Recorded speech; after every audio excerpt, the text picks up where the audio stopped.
பொன்விலை தமிழ்நாட்டில் இருக்கக்கூடிய ஒரு அழகிய கிராமம்.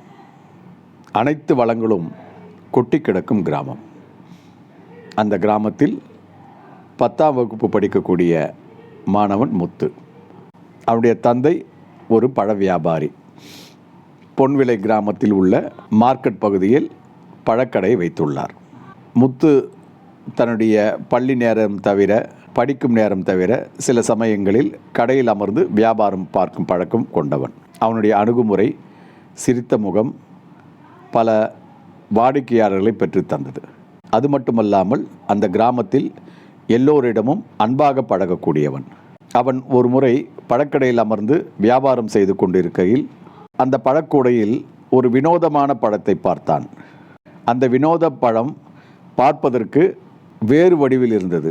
அந்த வினோத வடிவில் இருந்த பழத்தை அவன் வாடிக்கையாளருக்கு கொடுக்க முடியாது, தூக்கி போடவும் மனசில்லை. எனவே அவன் அந்த பழத்தை தானே சாப்பிட்டான். அந்த பழமும் ஒரு புதிய இனிப்பு சுவையை கொண்டிருந்தது. அந்த பழத்தை அவன் விரும்பி சாப்பிட்டான்.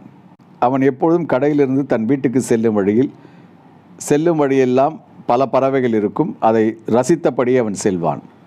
அந்த பறவைகளை பார்க்கும்பொழுது அவனுக்கு ஒரு ஆச்சரியம் ஏற்பட்டது.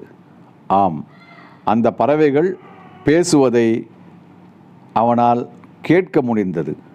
வினோதமாக உணர்ந்தான். அவன் ஆச்சரியத்துடன் ஒரு மரத்துக்கு அருகில் செல்லும் பொழுது 2 பறவைகள் பேசிக்கொண்டன. இன்னும் ஒரு வாரத்தில் இந்த கிராமத்தில் விடாது மழை பொழியும், அதிகமான அளவு மழை பொழியும்.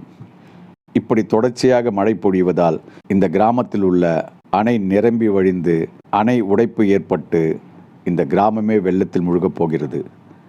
பாவம் இந்த மக்கள் என்று அவன் அந்த பறவை பேசுவதை கேட்டான். உடனே அவன் சற்றே திகைத்து நேரடியாக ஊர் மக்களிடம் சென்று அவன் தான் கேட்ட விஷயத்தை சொன்னான். அனைவரும் சிரித்தனர். என்னடா புதுசாக ஏதோ சொல்கிற, பறவை பேச உன்னால் எப்படிடா கேட்க முடியும், என்ன கதை சொல்கிற, பறவைகள் பேசுவதை உன்னால் எப்படி கேட்க முடியும், போ வீட்டுக்கு போ, படம் எதை பார்த்தியா என்று அவனை எள்ளி நகையாடினர். ஆனால் அதில் ஒருவர், அவன் சொல்வது உண்மையாக இருந்தால் என்ன செய்வது, எனவே அதற்கான சரியான தீர்வை காணுங்கள் என்று ஒருவர் மட்டும் அவனுக்கு ஆதரவாக பேசினார். அவர் கூறியதை அந்த கூட்டத்தில் இருந்த சிலரும் ஆமோதித்தனர். சரி, இதற்கான தீர்வு தான் என்ன என்று அவர்கள் விவாதிக்கும் போது, அணையிலிருந்து தண்ணீர் வெளிப்படும் பாதையானது புதர் மண்டி கிடக்கிறது. அதனை சீர் செய்தால் தண்ணீரானது அந்த பாதையின் வழியாக சென்று ஊருக்கு எந்த சேதம் விளைவிக்காமல் எல்லா கிராமங்களும் செழித்து விளங்கும் என்று அவர்கள் ஒருமனதாக தீர்மானித்தனர்.